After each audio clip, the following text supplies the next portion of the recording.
people that's no longer with us are seriously ill and it's to get. So we'll fund our audit. So is there any apologies, substitutions or declarations of interest? Right, Chris. Can you hear me?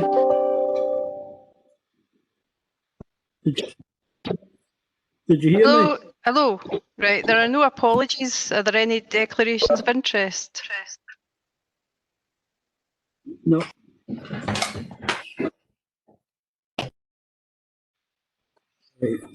Okay. It's Andy then. It's agenda item number 2. Thanks, Chair. This is a regular progress report to Audit Committee on internal audit activity since the last Audit Committee meeting, which was some time ago. It was February this year. There were 4 audit reviews finalised since the February Audit Committee, including residents' parking scheme. Overall, it was a satisfactory control environment opinion. However, 3 amber issues were identified, including, firstly, audit testing identified a number of areas of non-compliance with terms and conditions of the scheme. Secondly, there was a lack of documentary proof on either renewal or change of circumstance in terms of residency and vehicle ownership. And thirdly, at the time of the audit, no management information had been provided by ICES, which is the company who administers the scheme on behalf of the council. The agreed service specification had set out requirements for regular reporting in relation to new applications, renewals, changes to vehicles and average times to process. The audit identified 4 issues, 3 of which we consider to be individually significant, and an action plan is in place to address all issues by the 31st of October. The second audit finalised was in relation to governance of community groups.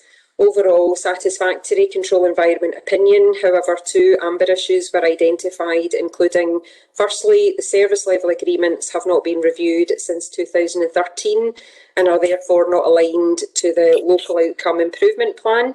Service level agreement templates are now being populated with agreed outcomes and activities, and legal services are providing relevant support to that process.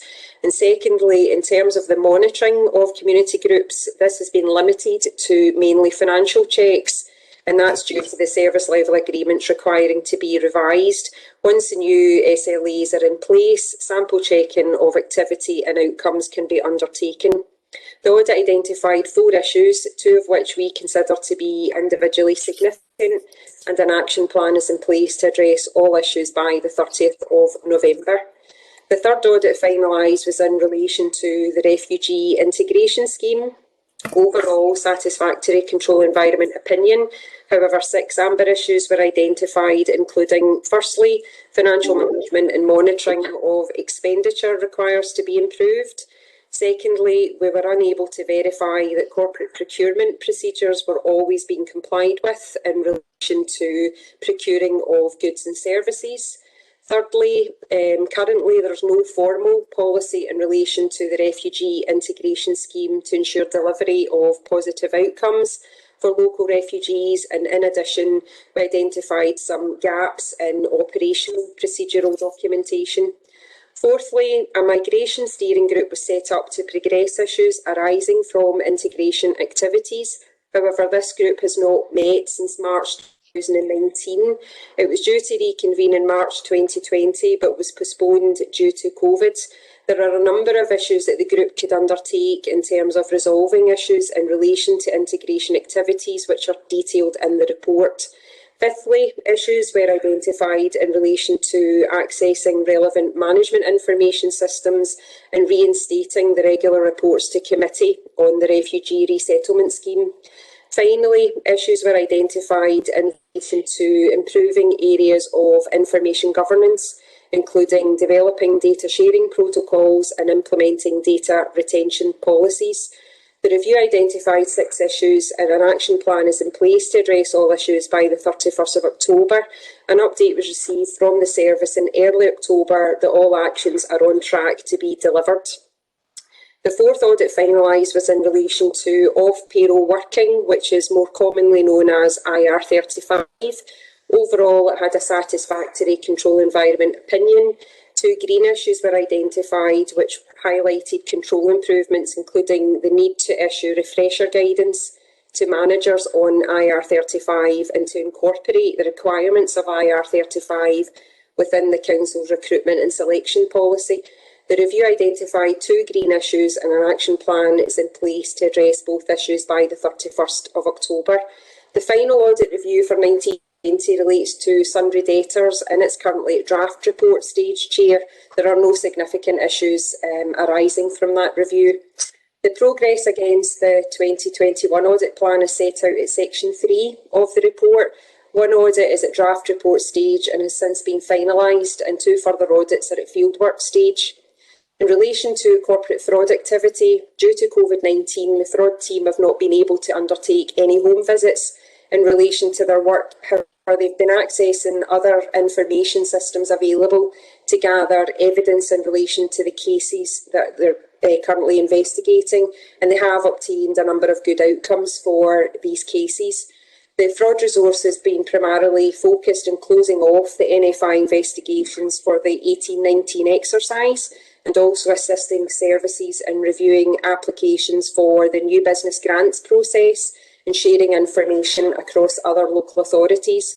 It's anticipated that the business grants process will be included as a data set for the 2021 National Fraud Initiative exercise.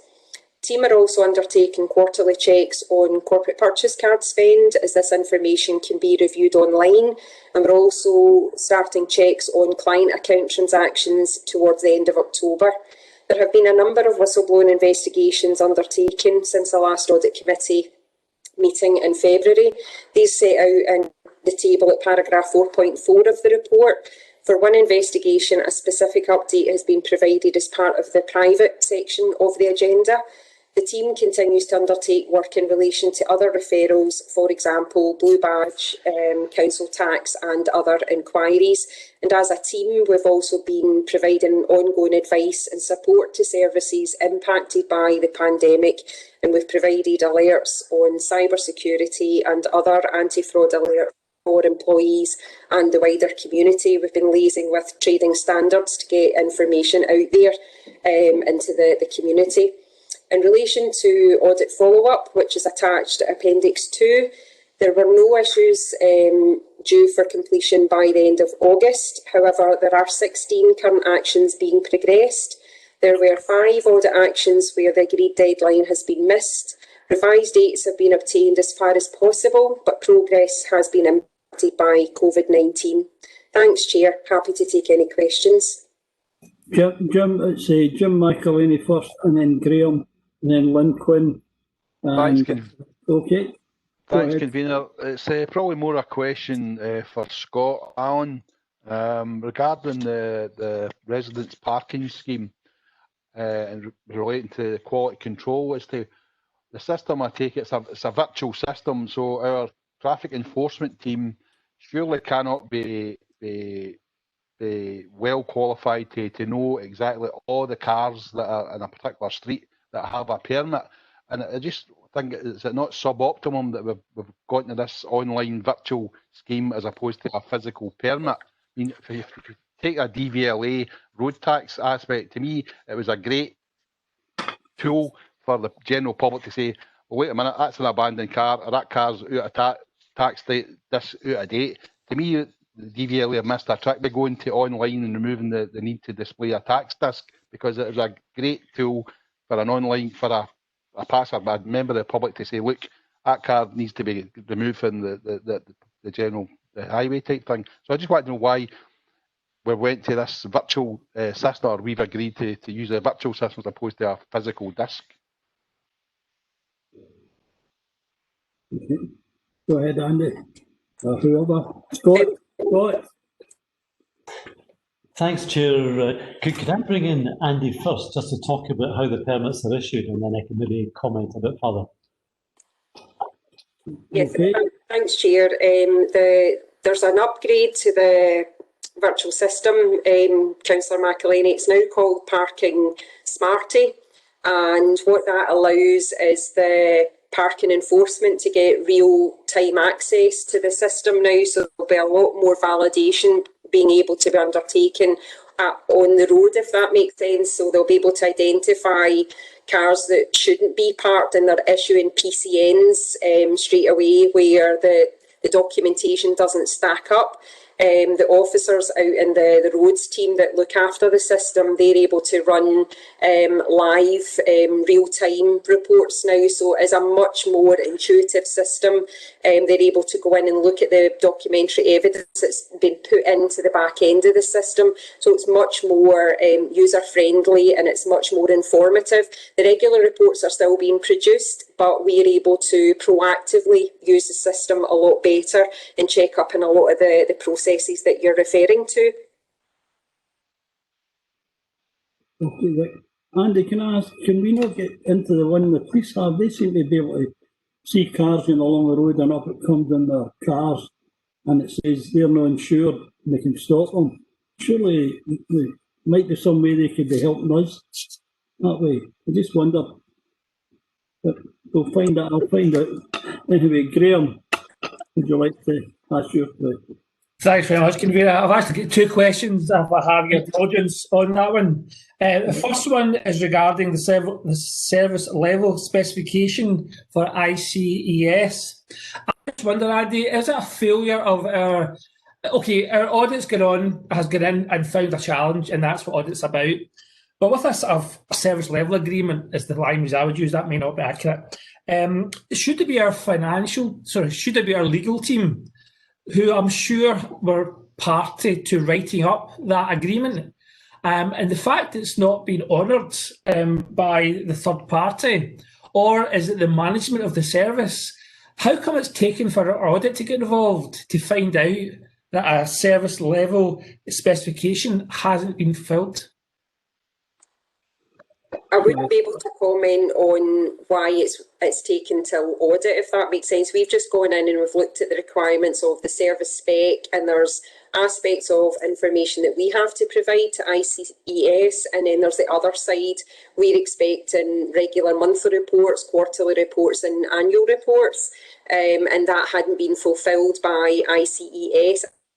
To be honest, is because they were upgrading to this new parking smarty system.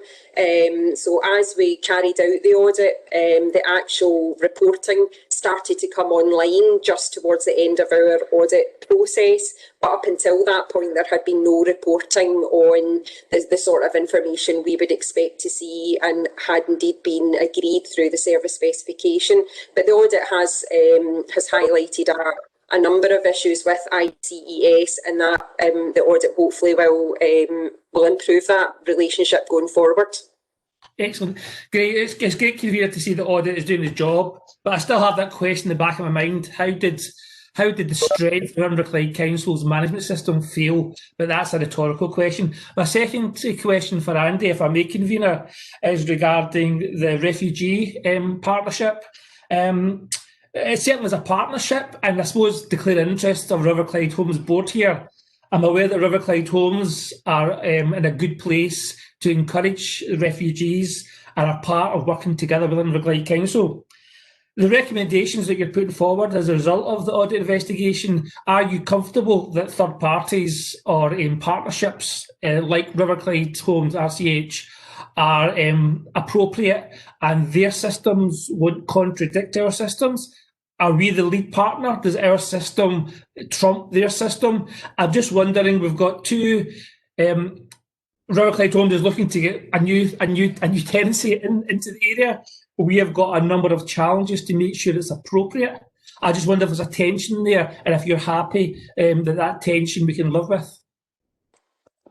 Thanks for your question, Councillor Brooks. In terms of the audit, it was mainly focused on process, so it's not really about the sort of the migration steering group as such. So that's where that sort of workings would come into it. What we were trying to do is make sure that the mechanisms for getting all the partners together was operational, and Kate's obviously here today to explain a bit further, but it is more about getting that partnership working and sorting out any tensions between the various parties to make sure that the integration process is as good as it possibly can be. What we identified through the audit was that the steering group had worked, for a number of years, and then it just had not operated since March 2019. It was due to restart in March 2020, but unfortunately, just as circumstances have affected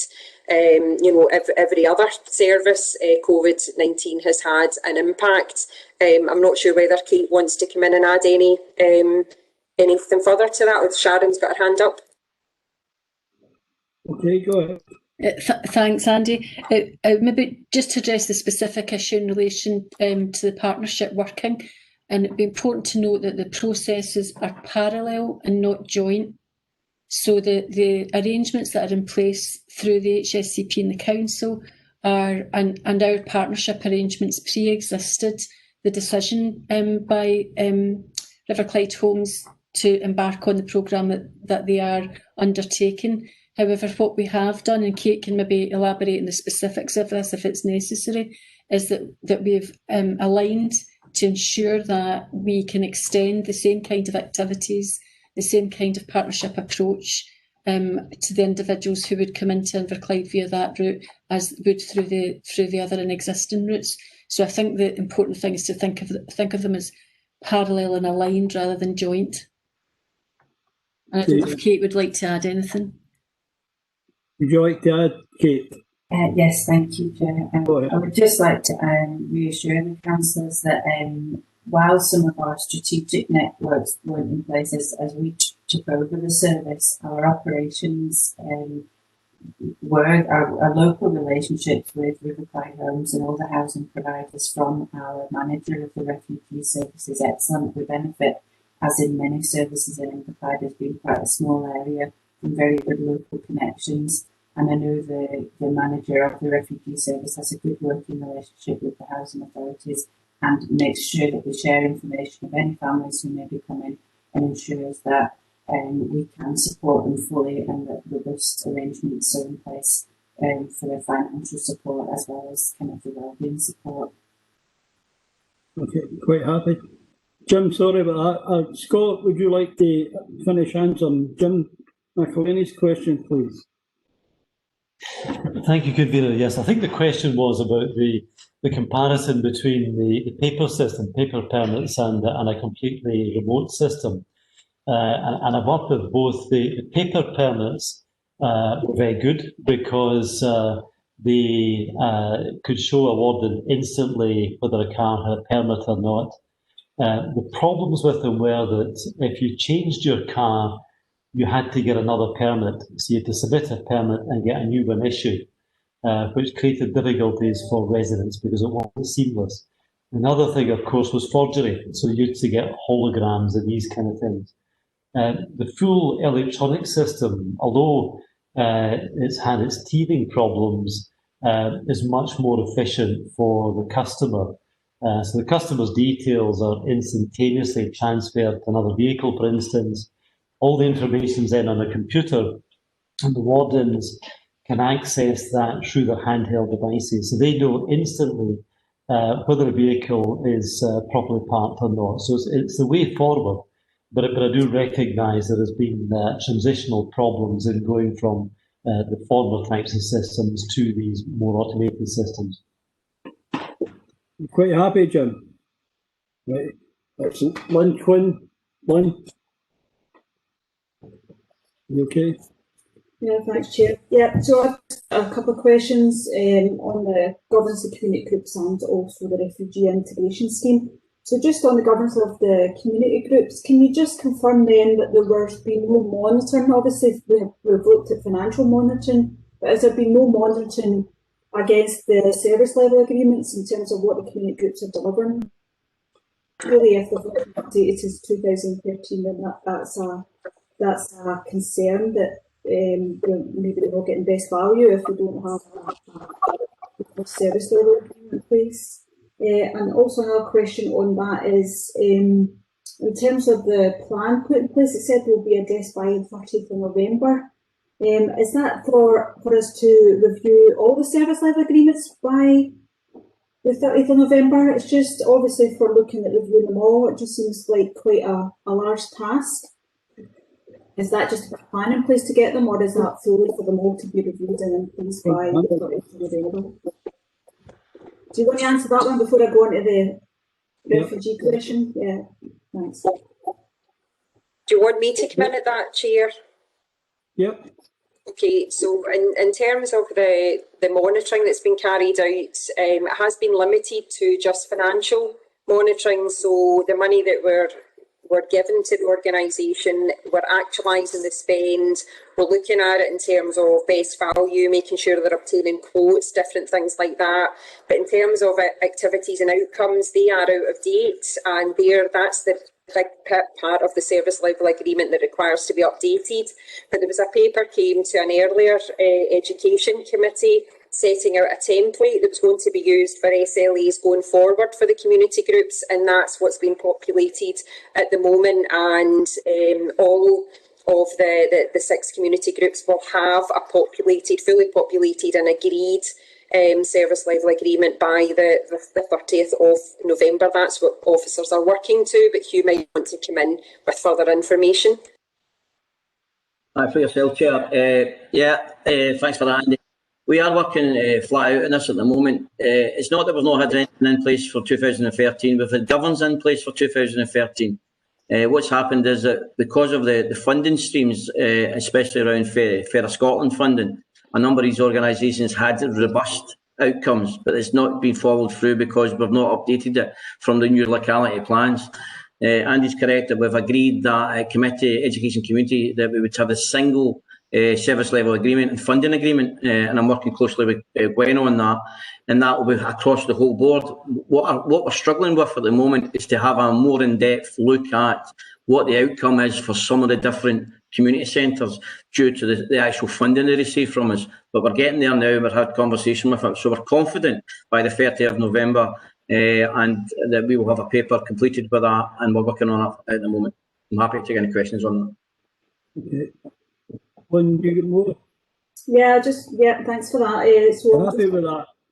Yeah, that's great, thanks. Yes. Okay. So the refugee integration scheme. So it's just I've got a couple of things on that. So all about the audit itself. So it says that each incident you found have been individually significant.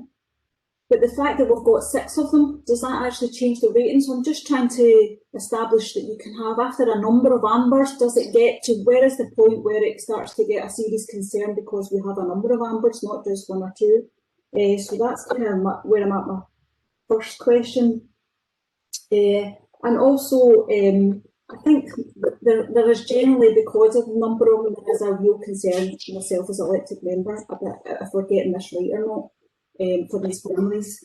So it actually, in the report on page 13, it says various factors determine the success of stakeholders' efforts to adequately integrate refugees into the local community. So I think we can all agree that that's our aim. But obviously this week we've had the kind of newspaper report that 18 of our families have actually moved out the area. So it's kind of like we're obviously tying things in. So, obviously we've got audit concerns, but that's manifesting actually people leaving the area. So I'm not saying the 2 are definitely linked, I don't have got proof of that, but it is giving me cause for concern that we're maybe not getting it right for these families. Chair, I can respond in terms of the individually significant. So in terms of a rule of thumb, an area, what we tend to do is we look at the terms of reference, and in this particular audit there were 7 areas that we looked at within the terms of reference, and these issues were individually significant to 1 of those terms of reference objectives. So we had an impact on management information, we had an impact on the financial monitoring, we had an impact on the procurement process. So they were individual, isolated against each of the terms of reference objectives. Where we start to get to the point where it's moving into the next category, which is requires improvement, you would be linking a number of issues around financial governance. You would be linking a number of issues around, you know, the sort of operational issues. These were all sort of isolated around one or other areas. So that's the rule of thumb that we roll up. So there's a number that fall into the satisfactory category, but to push it up to requires improvement, you're looking at multiple, you know, numbers of issues against specific terms of reference objectives. Hopefully that answers your question. Okay, quite happy with that one. Can you hear me? Are you quite happy? Yeah. With it? Okay. Yeah, I think Sharon wants to come in there. I just really want to get that reassurance about us getting it right for these families. I just would like to kind of explore that a wee bit more. Thanks. Okay. All right, Sharon, go ahead. Happy to do that, Councillor Quinn. Members will be aware that the refugee service is, relatively speaking, a relatively new service. It came under my direct management just prior to 2019. One of the things that I think it's important for you to know that much of the areas that have been identified by audit are areas that were identified by the service ourselves, that we flagged these issues to audit as areas that would require improvement. This is relatively familiar territory for us within service. For example, we're well schooled in terms of self-assessment, self-evaluation. So while we're developing services, accepting that it's a process of continuous improvement, our responsibility is to self-assess where we're getting it right and to identify and address areas where we're not getting it right or where we feel that we could improve. So I think Andy would agree that the areas that have been identified that were areas that were flagged up by the service because we were identifying we needed to improve in these specific areas. And that, if I could give you the example of issues like being able to identify outcomes, that's a fairly high standard, Councillor Quinn, to be able to say, so it was ourselves that were saying we want to be in a position to be able to actually pin the data, to be able to say how what we're doing is making an active difference, much in the same way that I do in children's services. And Kate might want to expand some of that at a later point. So I think we're setting a fairly high standard here. Linking the issue about the refugees who were leaving, sorry, before I go on to say that's not to say that these are issues that need to address and they're important issues that we are actively addressing, and that includes issues around the depth of assessment. So these are issues that are important to be addressed. Linking your 2 points about the numbers of families leaving the area and the number of and the audit findings. Can't say to you absolutely certainly that two things are not linked. My view is that they're not. The issues are in relation to the families from a very specific ethnic group who were attracted to a different area for other reasons other than the offer that's in Inverclyde. The evidence that we have would be seeming to suggest the absolute opposite, that the offer in Inverclyde is of a high standard, that we're attracting families based on the experience and the word of mouth of the other families who are settled here and who are attracting wider family members because of the quality of the service that they receive. I've had the opportunity to meet directly with some of the refugee families and in particular some of the children, and the feedback that I've had from those individuals couldn't speak highly enough of the service that they received. Some of the audit findings for me are about making sure that the rigour is there to support that level of service that's been offered can clearly be evidenced. There are issues around the financial framework and other things that we are just not as robust as they are in a service much like children's services that is a long-standing service, and we want the service to get to that same place. I don't know, I hope that answers the question, and I would like to give Kate the opportunity to see if there's anything that she would want to add. Kate, would you like to come in that, please? Yes, thank you, Chair. I just wanted to add to what Sharon was saying there, that when we did take over the service, we did identify some of these issues as a challenge, and the first thing that Sharon as head of service did was place a moratorium on welcoming new families into the area so that we could ensure that the families that we were currently supporting were getting the best service while we attended to some of these service kind of organisational issues. And absolutely got it right.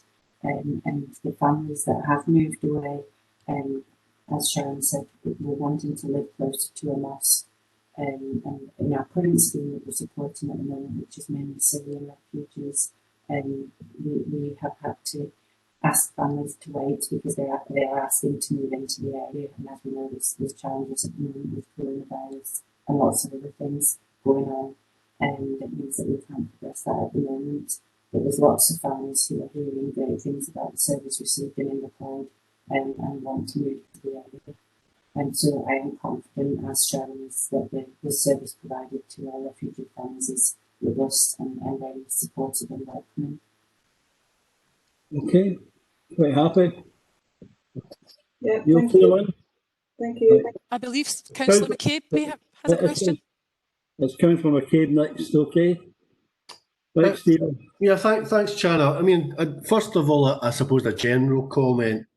And I'm no surprised that there are a number of questions coming from members, because we've got 4 audits here, and we've got quite a number of amber recommendations that I suppose collectively paint a bit of a picture that some very, I suppose, fairly basic controls are no, and these controls in place are not being operated effectively, and it's good to see that there are service representatives here, because I think it's important that they do understand that we as the audit committee do expect to see good controls within our various systems, and we are concerned when we see the number of actions that are there, so we do expect these actions to be addressed.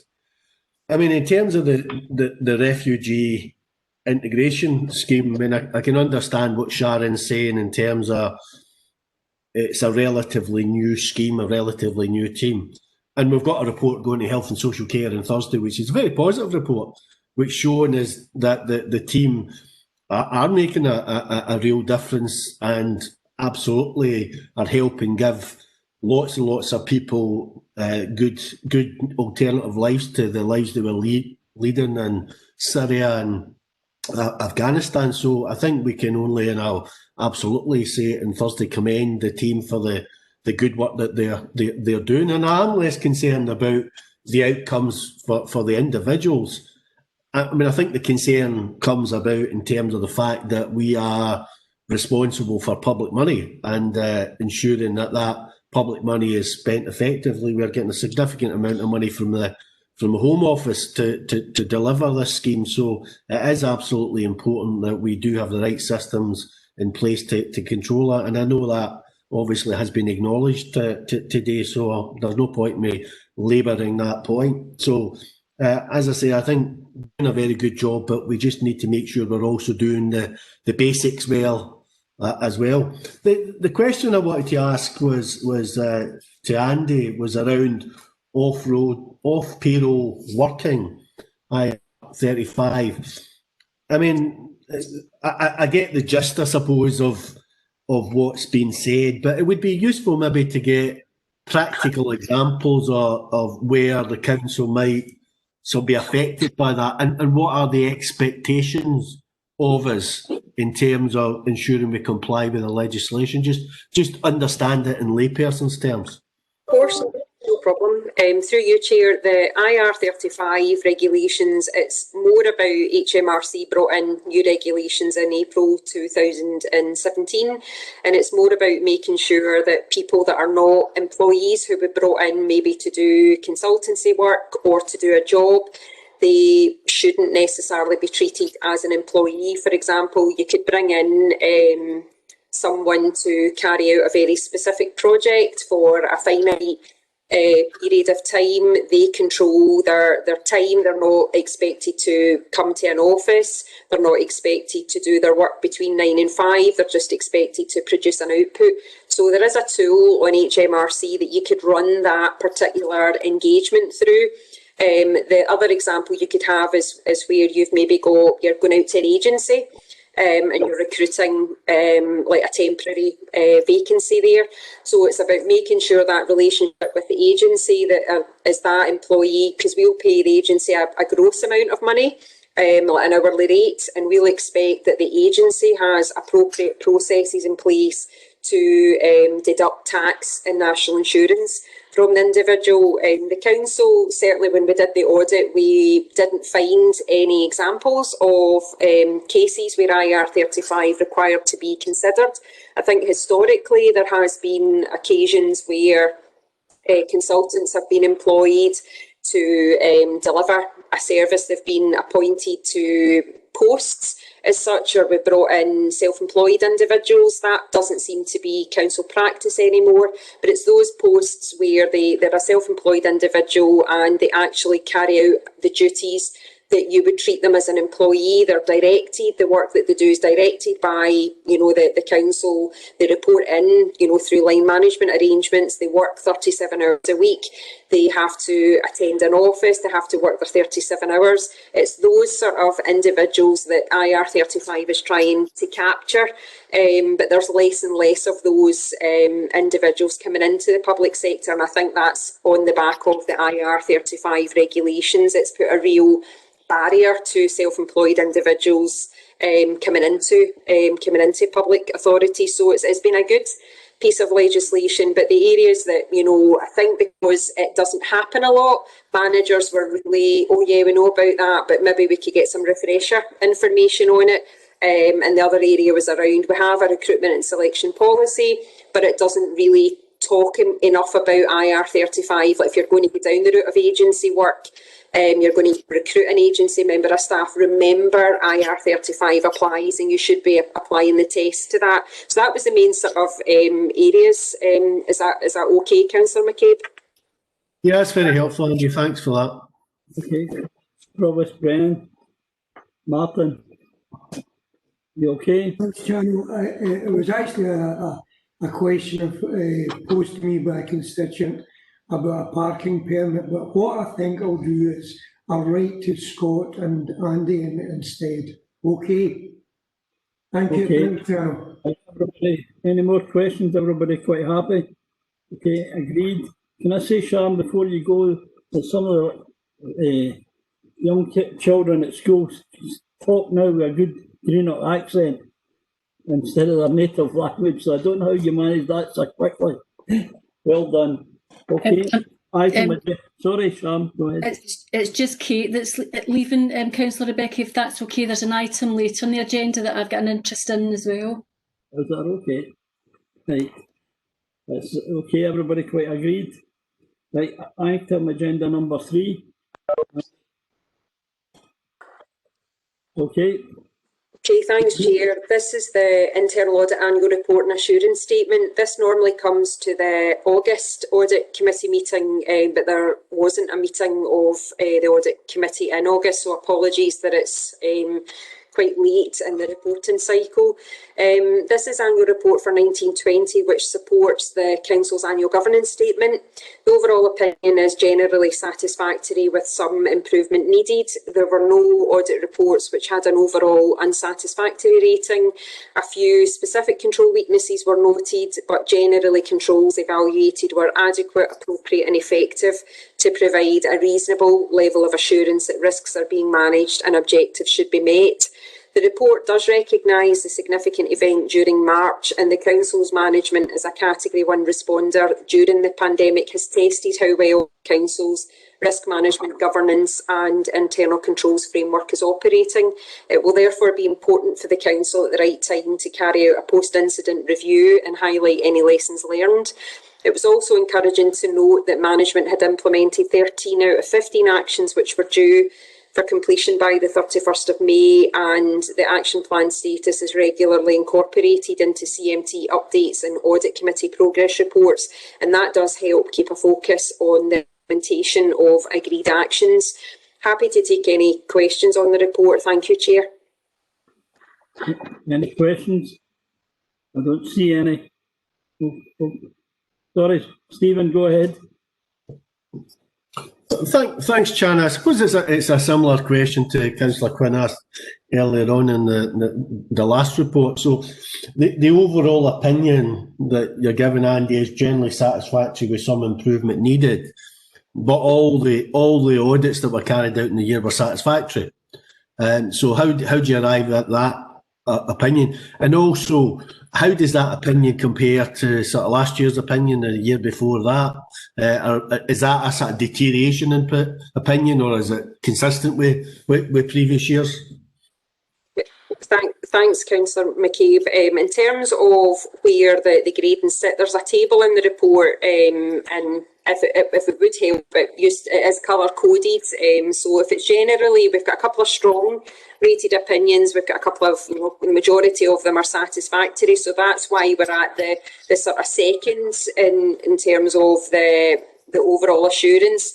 The top level of assurance is more where, because we do risk-based work, it's unlikely that we're going to ever have a top-rated opinion because of the risk-based nature of the work that we do.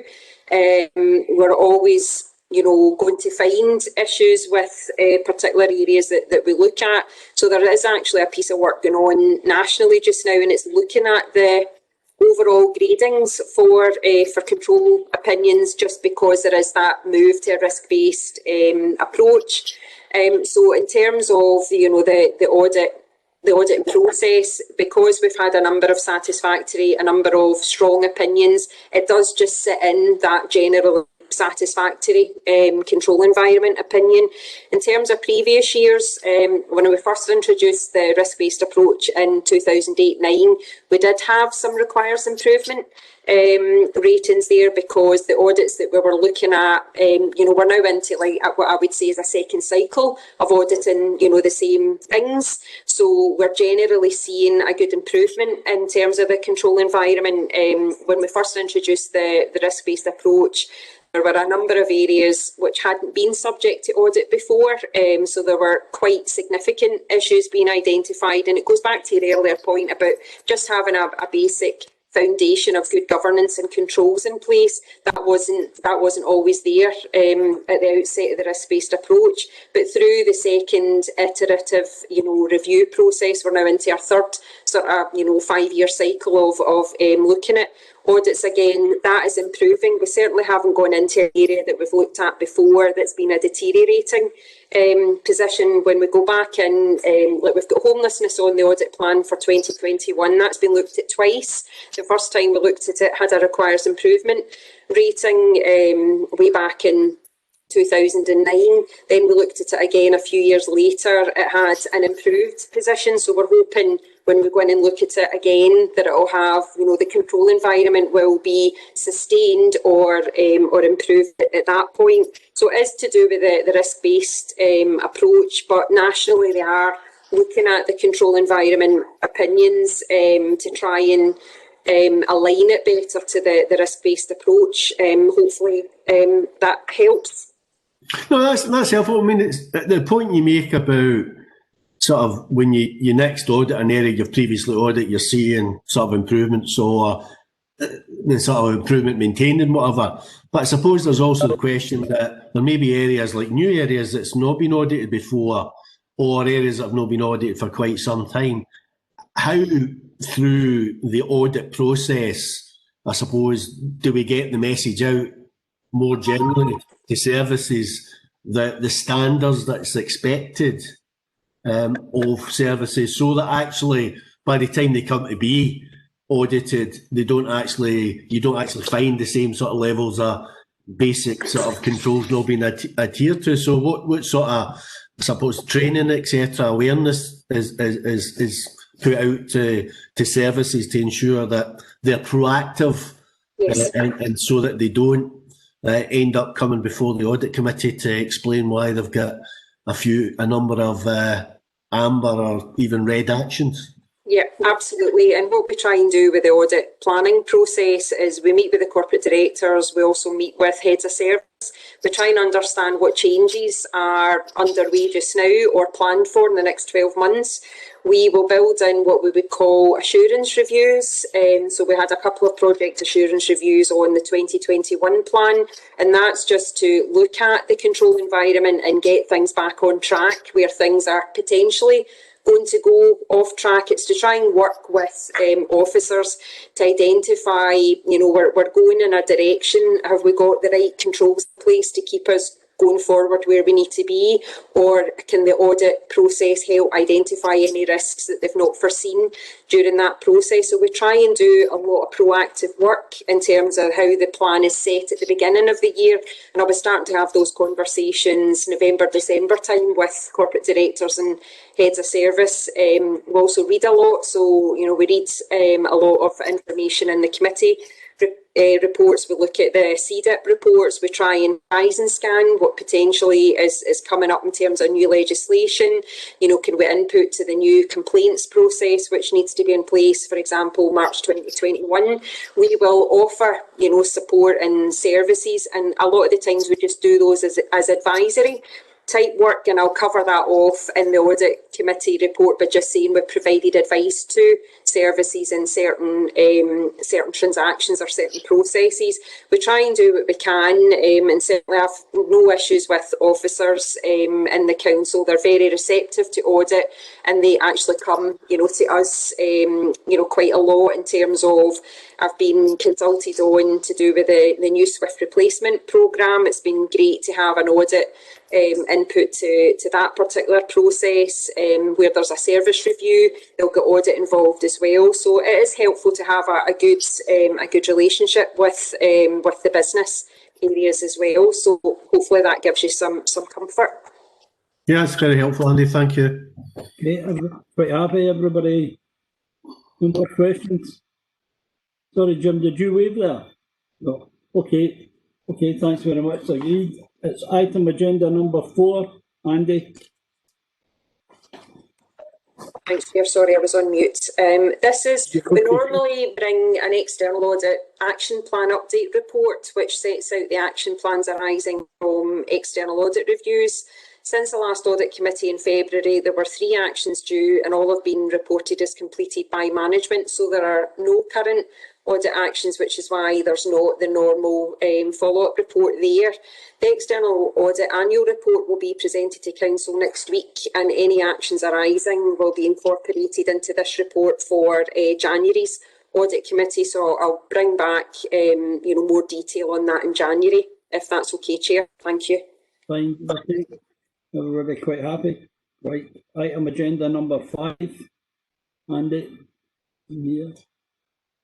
Councillor Quinn's got a question, Chan, on the previous item. Sorry, go ahead. Go ahead. Thank you.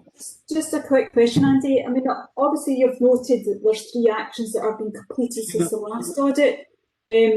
Would it be worthwhile quoting them? I'm just thinking from the last audit we had them as outstanding, and there's no record then of them being complete. So I'm just thinking from a completeness and audit trail point of view, should we actually see them in here but shown as complete? I know it's a minor point, but I'd just like to see them for completeness so that we know that they have. Because if you look at February, they're outstanding, and so I would just like to see them in there and marked as complete. That's fine. I'll note that for next year, because we'll probably have a similar issue next year. But it was mainly to do with improving the management commentary.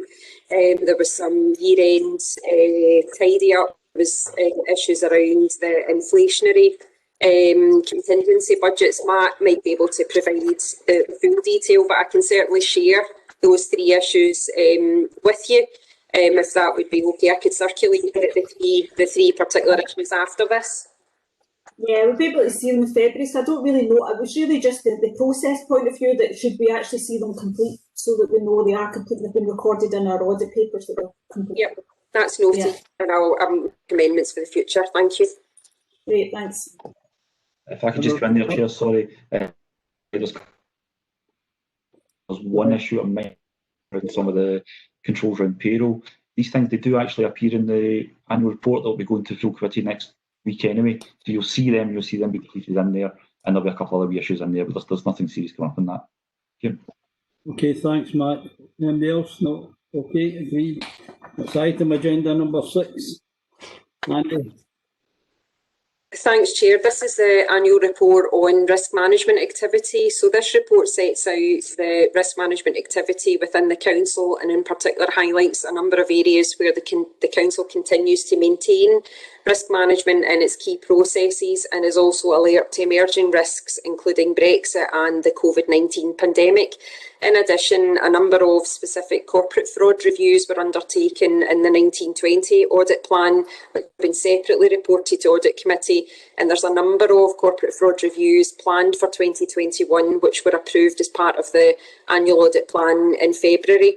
Overall, we have an embedded process for risk management. It's within all our strategic planning and performance management arrangements, and there are no concerns, and to provide assurance on that, Chair. Thank you. Okay. Anybody else? Quite happy? Okay. Read item agenda number 7, and that's in private, so I hope there's nobody there. Let's listening. Convener, we're on item 6. Sorry, I've missed one, haven't I? I thought I was on. Item 6. Move quicker. Go ahead, item 6. Thanks, Chair. This is just an update on the National Fraud Initiative, which was issued earlier this year. It summarises the total outcomes across all participants in the exercise, and it represents the 7th biennial exercise across all public sectors that participate. The report also sets out some key messages, including the impact that the COVID-19 pandemic is having on public sector bodies, particularly where controls and governance are changing, which can increase the risk of fraud and error. It also states that NFI outcomes have fallen since the 16-17 exercise, which could be because of less fraud or error in the system, strong internal controls, or it could be less effective detection of fraud and error. The report also confirms that most organisations demonstrate a strong commitment to counter fraud and the National Fraud Initiative itself, though some organisations could act more promptly and ensure that sufficient staff are in place to investigate matches. Recommendations have been made in the report which are covered in the self-appraisal checklist, which is set out at Appendix 2. This shows that for Inverclyde, good progress continues to be made in all areas examined. From a local perspective, outcomes totalling 36,500 were identified that are set out at the table at paragraph 2.5. This compares to 54,000 for the 16-17 exercise, and that's predominantly down to, although there was a higher number of frauds and errors identified in the 18-19 exercise, they had lower values, and that's indicative of either an improved control environment or earlier detection and correction of fraud and error in some areas.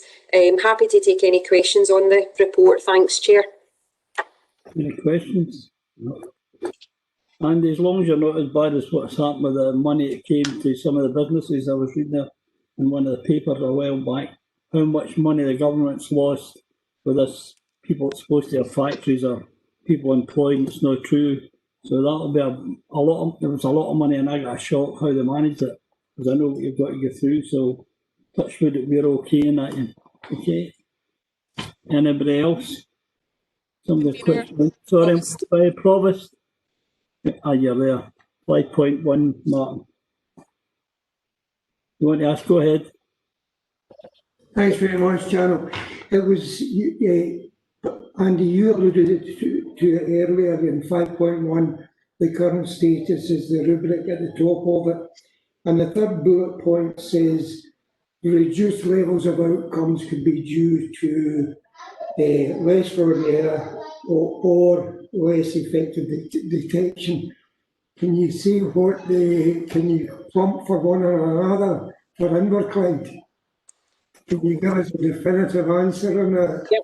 In terms of Inverclyde, we had, for the 16-17 exercise, we had other areas where there was errors. For example, creditors, we had 12 cases of duplicate payments going through the creditor system. Out of the hundreds of thousands of creditor transactions that we make, there were 12 that were true duplicates, and we required to raise credit notes, and to get that money back.